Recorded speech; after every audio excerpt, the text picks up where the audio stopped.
السلام علیکم ناظرین، میں ہوں کامران خان اور آپ دیکھ رہے ہیں شو نیوز۔ آپ کو بتاتے چلیں کہ حکومت پاکستان کی جانب سے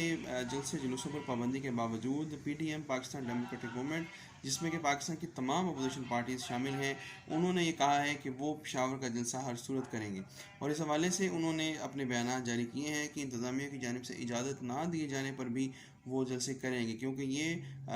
گورنمنٹ آف پاکستان کا ایک بہانہ ہے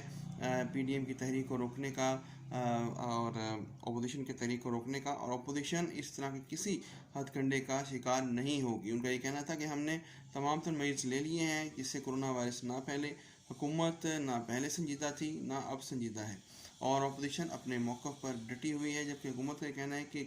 قانونی کارروائی کی جائے گی لیکن